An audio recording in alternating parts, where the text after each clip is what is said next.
I know.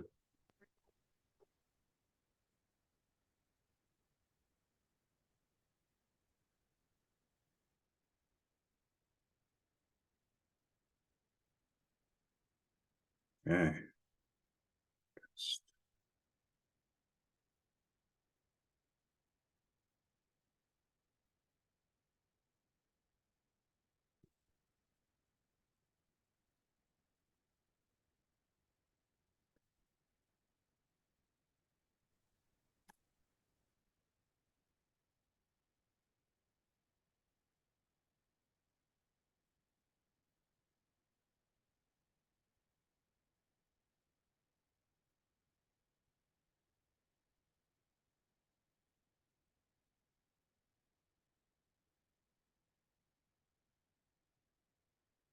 See here.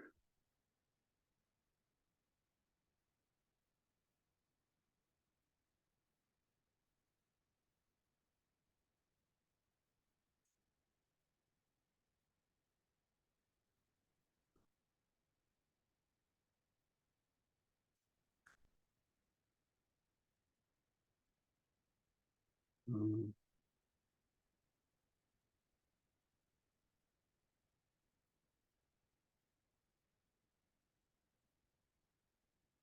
Okay. Well, maybe some people will join in a little later. If not, we'll just get started. So, so what do people want? I mean, this is just sort of a review. Um, I would say for looking at 3B is a good thing. But I think I looked a little bit of that on Friday.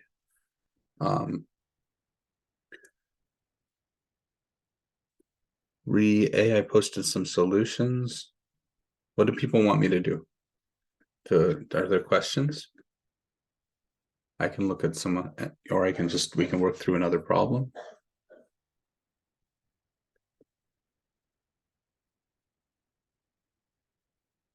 You guys there? You're all muted, so any suggestions of what people would want? I guess I can go through 3. Practice exam 3. I posted some of the solutions. You guys are being quiet here.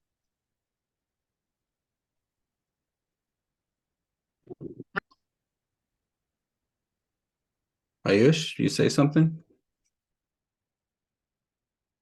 Show the default message, recording in progress. What? No, it was the default message that it gives recording in progress whenever you join a meeting. Oh, yeah, it has a default message of that. I just record this because I don't know, sometimes people want me to post it. I would love a recording of this to be posted. Okay, well, I can post that. I can do that. Thank you. You're welcome. Do you have any problems you'd like me to talk about? I must sit and look at other people's problems. All right. Well, I will share screen. You guys tell me when you're bored. Okay. iPhone. Nope, iPad. Nope. Let's try. You get a lot of strange statements. Okay. Everyone can see this? Thumbs up, something like that. Okay, good. All right, so I put the solutions up on the on the files. I don't know if people had a chance to look. One thing I would say is this should have been a 9. I think that was an error and a typo. So I actually gave the solutions with it correct with it, or well, with it as a 9. But yeah, this was just a calculation. This one was a lot harder than I expected. When I wrote it, it's not hard, it's just there's something it would benefit you to know. that I don't think that you guys have any reason to know. So, well, let me explain this one. So the first two parts I think are pretty easy. And then the third part is kind of not a big deal, except there's a kind of a hard linear algebra exercise. So let me just go through this. So let's say we have x, the vector, I don't know why I'm in red here, vector x of t equaling 3 solutions. Let's say x naught of t, x1 of t, x2 of t. Okay. Then this equation here is just, you guys should know this. This x prime is equal to, so we get this sort of Jordan block. It looks like it's going to be a Jordan block. I mean, if I put another 0, it would be, but then the last row is sort of the entries of this characteristic polynomial here. So we start at the constant term, which is 27. We have a negative of all of them, and then since there's no x prime term and no x double prime term, those other two are 0. And so this would be the equation. I mean, if you want, you don't have to use this dot. Just do x prime of t. It's fine. Okay. So that's not hard. For B, well, the characteristic polynomial, or the characteristic polynomial of this matrix is the characteristic polynomial for this equation, and it'll just look like s cubed minus 27 equals 0. Or, well, I'll write it as like s. I mean, you could say s cubed equaling 27, but what you want to do is factor this. So what do you guys think? I mean, so I don't know if you all looked at the solutions already, but so clearly 3 is one solution. Well, what are the other two?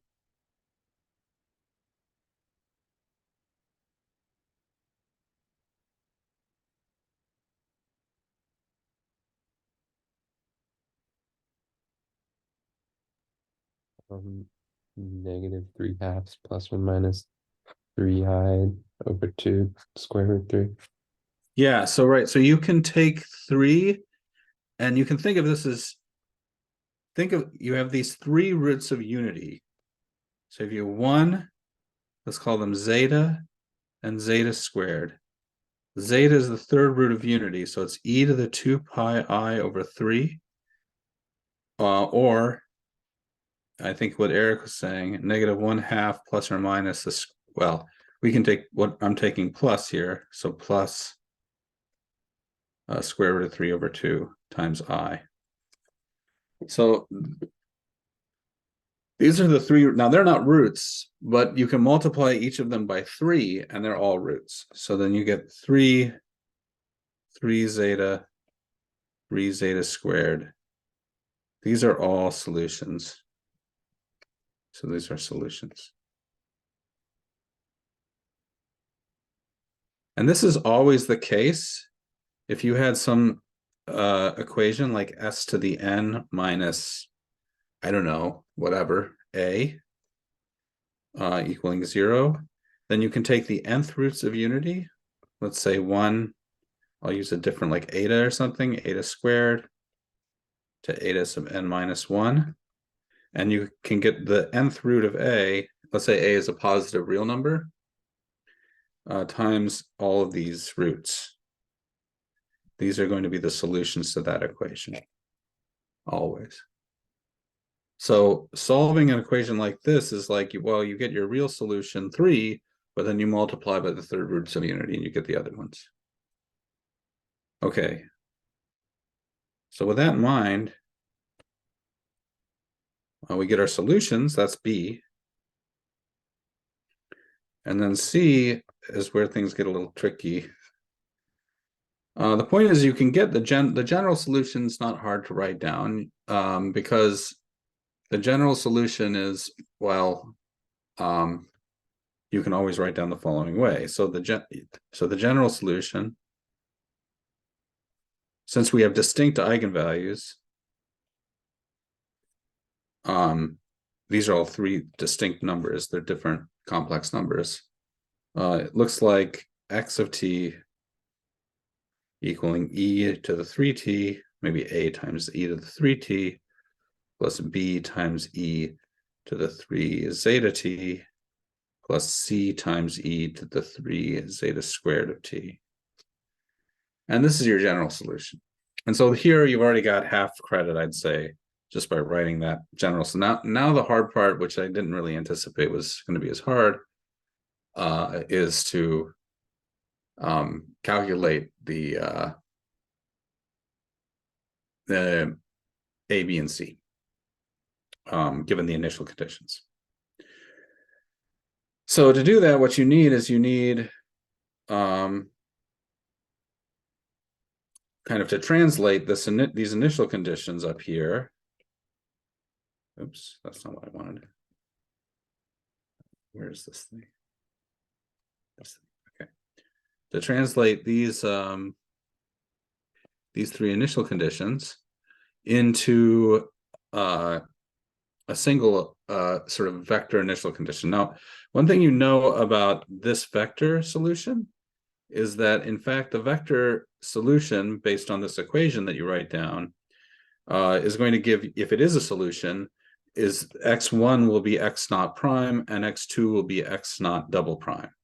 So essentially these three numbers you can assemble into a single vector initial condition, which is x of t equal, or x of 0, I should say, equals this vector. So that's that's the initial condition that you're really looking at. And so, however,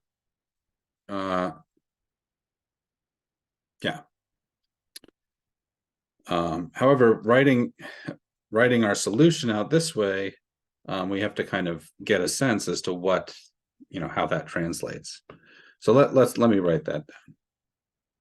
So, sorry, we have 1, 0, 0. I need to have that in mind. So we have x, so we have x of 0 equals 1. And so what is that? That's a times plus b plus c. I'm just putting in t equaling 0 here. Now I need a side computation, which is what is x prime? X prime of t is, well, I get a 3 in all of the cases, but then I have to kind of multiply. So I get 3a e to the 3t plus 3 zeta b e to the 3 zeta t plus, sorry,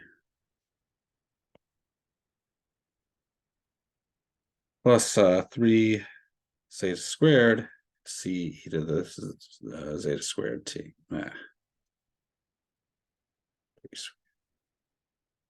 Okay, sorry, that's a little. And then the same, so I'll also need to calculate the second derivative. It's very similar, so let me just bring it down. Except here we have this extra 3, so we get a 9 here. Here we also get we'll get a 9 in each case, but here we get a, here we get a zeta squared, and here we get a zeta cubed. Oh, sorry, zeta to the 4th, but zeta is a third root of unity, so zeta to the 4th is just zeta. It's zeta times zeta cubed, which is 1. So that's just this. Okay, good. So now that we've calculated this first and second derivatives, we can actually get these in this initial condition. So this is x prime of 0, and we're just putting in t equaling 0 to this derivative.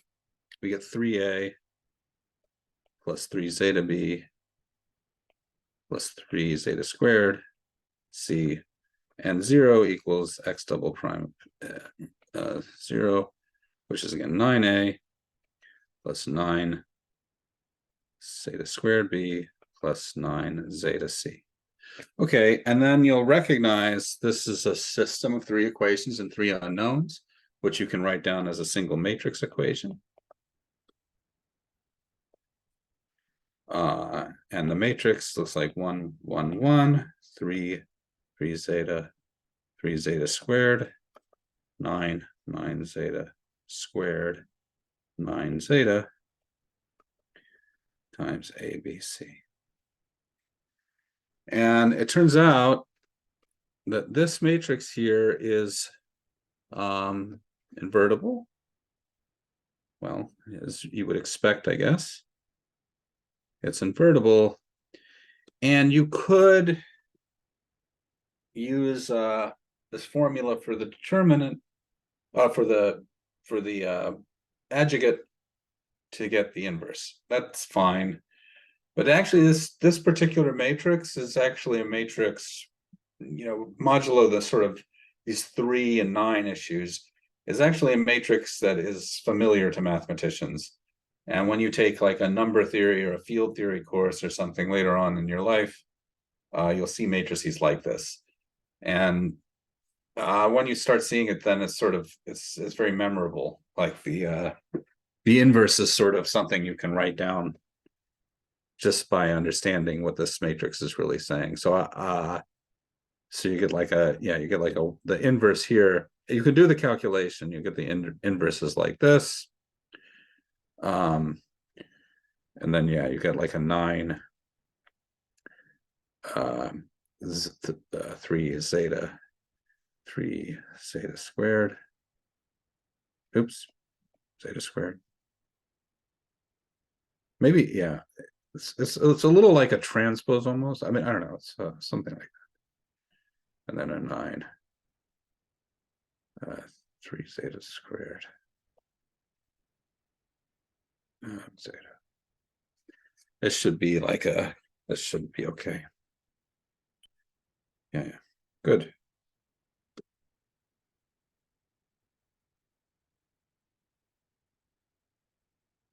Maybe I missed today. Yeah, sorry, I needed to do, I switched these. This should be squared. This should be squared. Good. Yeah. Let me double check. Zeta squared. Yep. Yep. Good. All right. And so this gives you your inverse, and then you can apply the inverse to both sides, and you get that the initial condition ABC is going to equal this. And that's plucking out the first column. So the first column is 1/3. I'll just say 1/3 times 1. 1, 1, 1. And then you put it in. And then that's it. So putting these numbers 1/3 in up here will give you, I mean, it gives you a perfectly acceptable function. And if you wanted to write it, you'll see that this is like a cosine or something type of a thing times an exponential. Okay. Questions? So yeah, this was too hard. As I was doing this, I think everything was reasonable. I mean, not too bad until you get to like here, and then it's like that's an ugly computation if you're not familiar with these types of matrices. But they're not too bad. So I won't give anything quite that bad.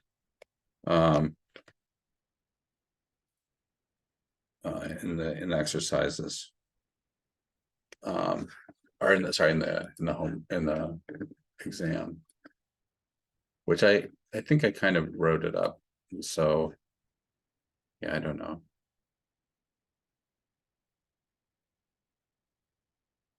Yeah, yeah.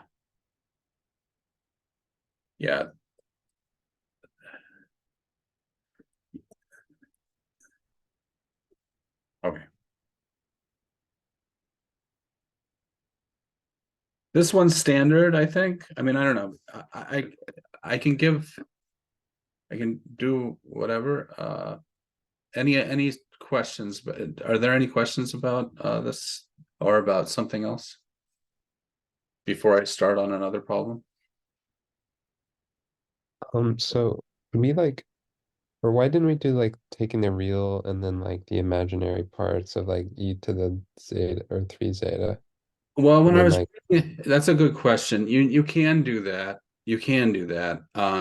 When I was writing it up, it looked to me like if I was going to do that. So there's a sort of a point, Eric, where you're making a choice on that.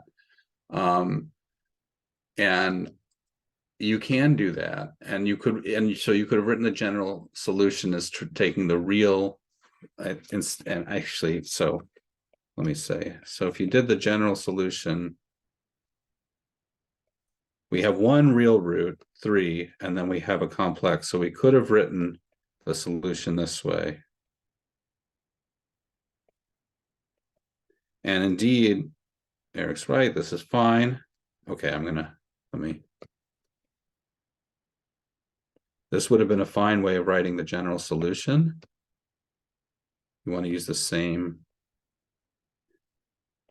However, what I found, what I found was, so you're going to get a cosine here times an exponential and a sine here times an exponential. But as I was doing that, because I did actually do that when I was first writing this solution up, I found that the derivative and second derivative were going to look a little messy, and I wanted to avoid it. Maybe they work out well and look nice at the end of the day, but I was like, as I was computing, I'm like, I'm going to make a mistake here.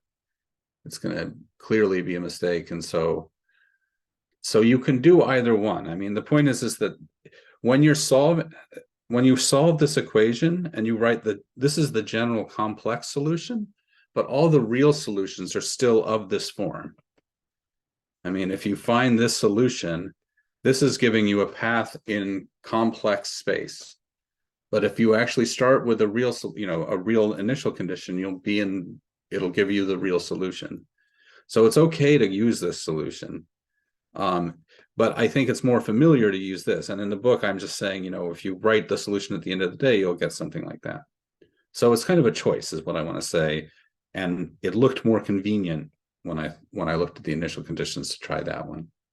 That's the answer to your question that I have. At the end of the day, you get 1 and 1 here. So this is 1/3 and this is 1/3. And this is the conjugate of that. So that means that this is actually the real part. It's some number times the real part of that. So it actually will be like this. In fact, there's no imaginary one. The final solution will look like that. So you'll get to that type of solution at the end of the day anyway, but it's just kind of a question. Is that okay? yeah, thank you. Okay. Other questions?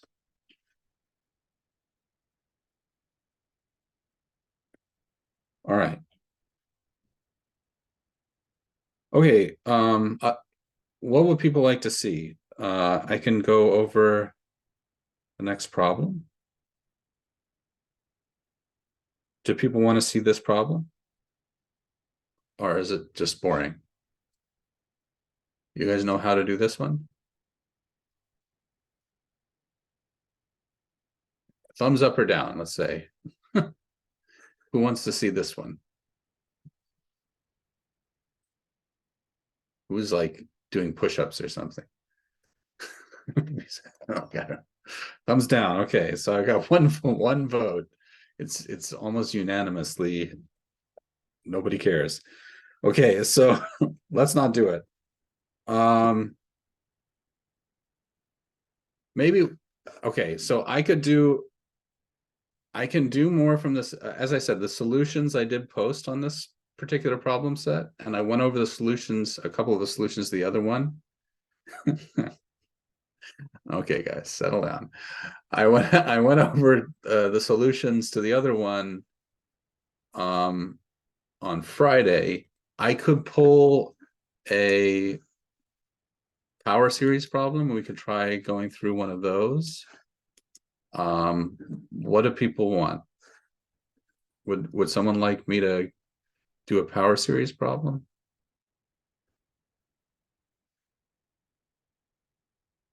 Okay, I've got one vote for a power series problem. I will do that. So I don't know, actually, maybe I'll do this one too. So let me do this real quick, because I heard that this was done on Thursday, kind of. But this one's not too hard, and so I don't know what people thought of this. So let me just quickly do this, and then I'll do a power series problem. And then if people want to hear more, they can ask, and otherwise we can get a good night's rest for tomorrow's wonderful event. So A of t here is clear. Oops. So A of t is just this matrix 0, 2t, minus 2t, 0. That should be not something that people struggle too much with. And then you can write the equation if you want. Okay. The integral, you're just integrating the entries. So this is not, should not be a hard integral. And you can integrate paths in any vector space, and the space of matrices is a vector space. There's no, you just integrate the, the functions on the basis, the coefficient functions. And so this is just going to be this matrix. Okay, the integral of 0. Integral 2t. Or sorry, u. I gotta use my dummy variable here. And negative integral. And then integral of 0. Okay, so that's not a hard integral. None of those are hard integrals. We get 0, we get t squared, we get minus t squared, and we get 0. Right? And so this is like just negative, this is just t squared times this matrix, 0, 1, minus. And there was a problem in class that asked to kind of exponentiate this. So this shouldn't be too bad.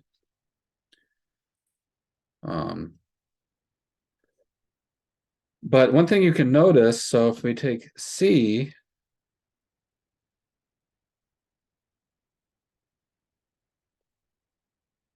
and you look at it, so if I look at b of t squared, b of t squared is the following. It's okay, b of t squared is like, okay, maybe I'll write it.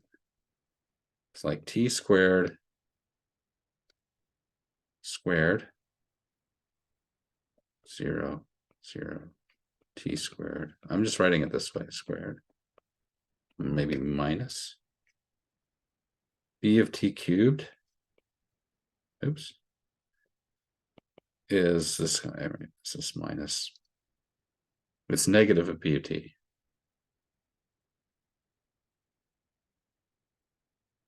Negative. Let's write negative b of t.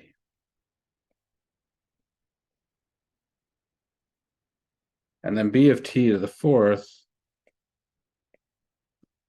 Sorry, it's not quite negative b of t. I'm sorry, that's not quite right. There's this, it's negative b of t squared.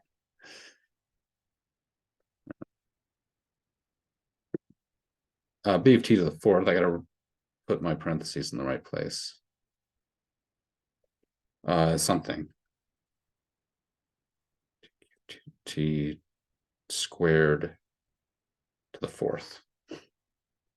Actually, this is wrong too. I need a 3 here. P, anyway, yeah, I'm kind of messing up the t part. So this is t squared to the fourth times identity. Anyway, you get this kind of cycling, but the exponents in t squared really are increasing each time. So So what you're going to see here is you're going to again see that E of B of T, it goes through that same thing that we saw in the sort of computational credit, is going to give you this kind of cosine of T squared, sine of T squared, minus sine of T squared. You're going to get these huge series, is my point, which are just the series for cosine and sine. So this is just, I mean, you would want to write a little more if you were doing this in the test, but this is what you'll see happen. It's the same thing we saw in the computational. Okay, but here the important thing is to see. I'm sorry, I forgot in part B. I also need to verify that this does commute. So in B of T, well, A of T equals 2T times this matrix, and B of T equals T squared times the same matrix. So A of T, B of T equals 2T cubed times this matrix squared, which is negative identity, but it doesn't matter. It's the same as B of T, A of T, because it's still that matrix squared times 2T cubed. So this A of T and B of T do commute. That's something you want to verify. Okay, now that we have all of this, then the solution is really kind of easy. Solution D, let me look at the original, okay, is going to be x of t, maybe I'll write x of t and y of t,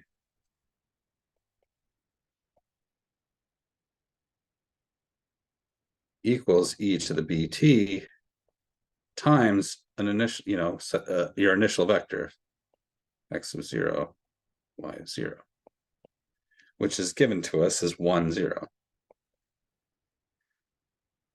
E to the bt, well, I'll write it out. So that matrix cosine t squared, sine t squared, minus sine t squared, cosine t squared, times this vector 1, 0. So that plucks out the first column. So this is cosine t squared minus sine of t squared. Great. And so when you do all of this work, it's always, again, useful to go ahead and just check that everything makes sense. So what do we want to check? We want to check that this does, well, certainly check the initial conditions. Sorry, guys. So the initial conditions, x of 0 equals 1, cosine of 0 is 1, y of 0 equals 0, sine of 0 is 0. Okay, initial conditions are good. And then check the equation. The equation says the derivative of cosine squared is 2t, cosine of t squared is 2t times negative sine of t squared, which is true. And then the derivative of negative sine of t squared is negative of 2t times cosine of t squared, which is also true. So we can check that these solve these equations, just to make sure your answer is correct. Okay.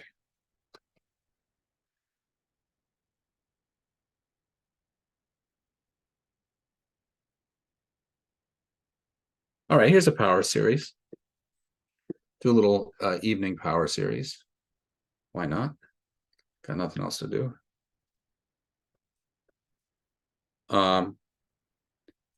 So I'll do x double prime t minus t x prime minus x t equals 0.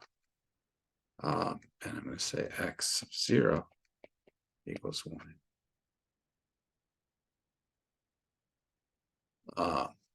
I should also, oops. Yeah, x of 0. I should also no, I don't want to do that. Let's just do no. I'm not do x is x. I don't know. I don't really know what my initial conditions should be here. So let me just do x of 0 equals 1, like I said. And I'll say x prime of 0 equals 1, 2. Both of them equal 1. All right, good. Let's try that. All right, we'll do a little power series business. So we're going to take x of t and expand it out as a power series, 0 to infinity of a sub n x to the n. We know from the initial conditions that that a naught is 1 and that a1 is also 1. Okay. Now we're going to take this equation and we're going to just expand it out. So I'll get n equaling, now we can start at 2 here. N times n minus 1, a sub n, x to the n minus 2. And then here I have a t, sum of n equaling 0 to infinity of n. And again, I can start at 1 here, might as well. N a sub n, t to the n minus 1. And then minus my original series, n equaling 0 to infinity of a sub n t to the n. So all equals 0. I can bring in the t, get that. And what I need to do now is I need to, again, get it so that my indices are all matching. So I see that, and again, I can indeed start at n equaling 0 here. There's not a problem. I may want to start at n equaling 0 here. But I'll start at n equaling 2 here. The reason is because now when I look at the first terms of each of these series, they're all starting at t to the 0. So n equaling 0 here gives us t to the 0, n equaling 0 here gives us t to the 0, and n equaling 2 here gives us, this should be t, sorry guys. But yes, n equaling 2 here gives us t to the 0 there as well. So our first term in each of the series is constant. And so we just need to re-index this first series so that it's starting at n equaling 0. If we do that, we'll get n equaling, oh, here, maybe I'll keep this here. I'll just copy.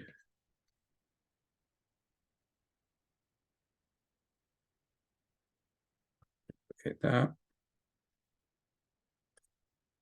So these are all equal. Maybe I'll put 0 equals this, equals this, equals this. And the last term will say we're going to start at n equaling 0. And we want, so this should be 2 less. That means we need to go, this is n. And this should be n plus 2. Actually, I'm just going to erase this and put the whole thing back in. So here I'm going to start at n plus 2, n plus 1, a sub n plus 2, t to the n. Great. So the index on the coefficient is 2 more than the index on the exponent, which is what we have. Great. And so once we have that, we've got our indices all starting at the same number, and we can make one single power series on the right. We'll get n plus 2 times n plus 1 times a sub n plus 2 minus n a sub n minus 1 a sub n times t to the n Okay, good. And maybe we can do one more simplification. Just write this as n plus 1 plus 1 times a sub n. Great. So we get this series, and we know that this whole thing equals 0. So we know that each coefficient is 0. So we can write that down. And when we write that down, we get, so this is for n greater than or equal to 0. We, of course, get a nice recursion relation. We can divide by n plus 1, and we'll get a sub n plus 2 is equal to 1 over n plus 2, a sub n.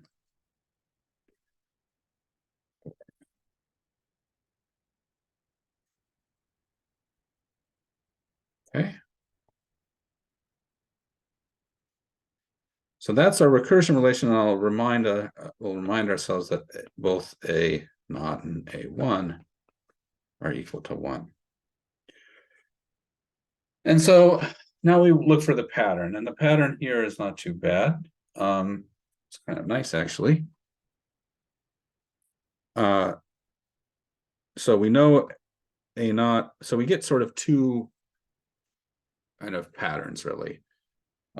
Because when you look at this, you see that the index is sort of jumping by 2 each time. So if you start at a naught, you're going to get something for a2, and then something for a4 and a6, and so on. So you get all the evens by starting at a naught. And if you start at the initial condition for a1, which is the derivative initial condition,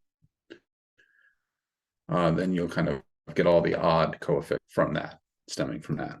So let's break that up into these two cases. I mean, it's going to look pretty similar, but okay. So a naught equals 1, a2 equals 1 over 2 plus 2, which is,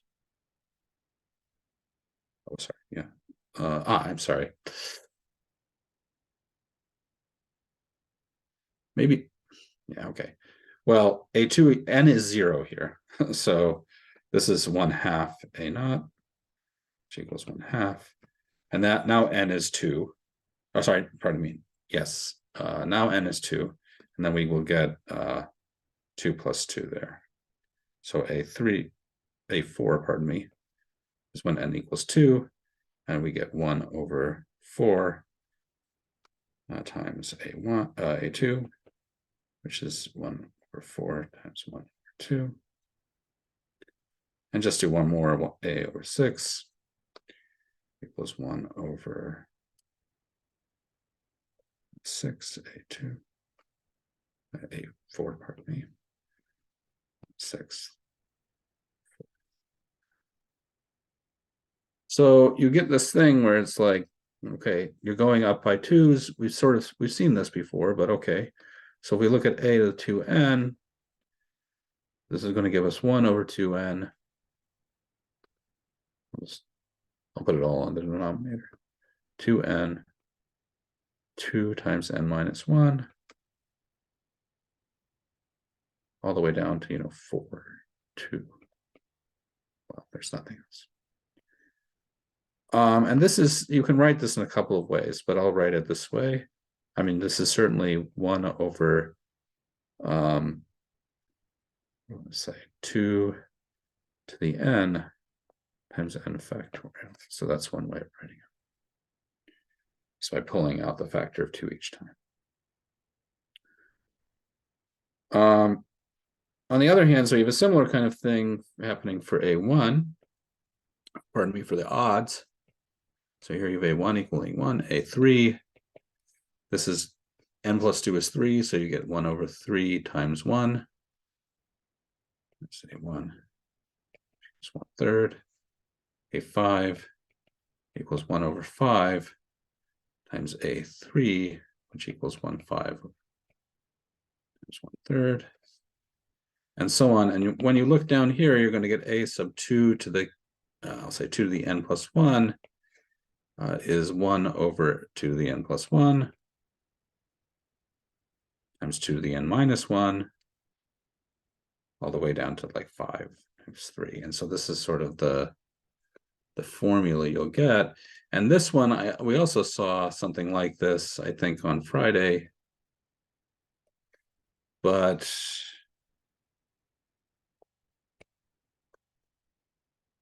sorry, it's a little cluttered. Let me make it look a little prettier. But you can't do what we did for the even case here, sadly. In other words, you can't pull out this factor of 2 here because they're all odd. So that gets in the way. And in fact, there's not really a nice, lovely expression here. I mean, maybe I don't know. Maybe you could write it as like 2n factorial over this. But okay, I don't know. There's something. This actually there's some notations. It is called the double factorial. I was remembering correctly, I think, on Friday. I don't remember.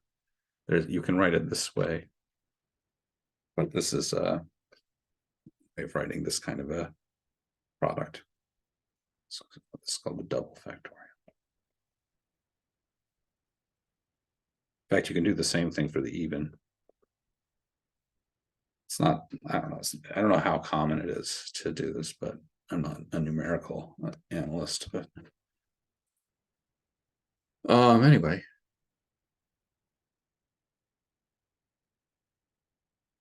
So at the end of the day, this is the series. So this also is like 1/2n double factorial. It's just double factorial means you go down in steps of 2. And if you write it that way, then you can kind of you can write your series very simply. It looks it's a funky thing. So then x of t is going to equal the sum of n equaling 0 to infinity. It looks a lot like the exponential function, but it's not.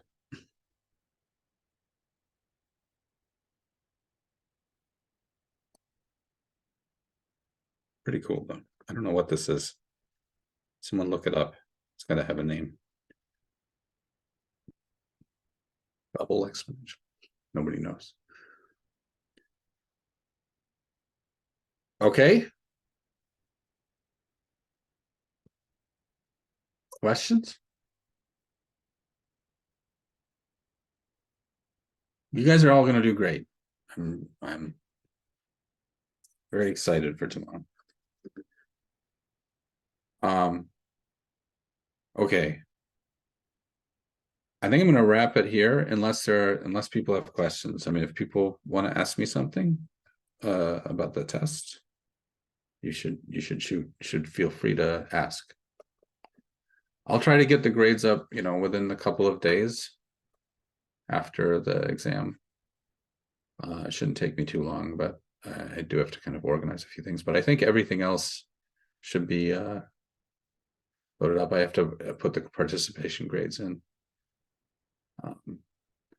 But yeah, just, I think you guys will do okay. I did try to make the sort of questions not too. I heard what you guys, when I asked about it being a little long. I heard you guys it was a little long, so I tried to make the problems less computationally difficult, but there's some computation. So okay, guys, I think I'm gonna call it. I'll try to post this unless and I'll be in my office tomorrow morning before the exam. So if people have last minute questions or would like to talk about something, just you can stop in. All right.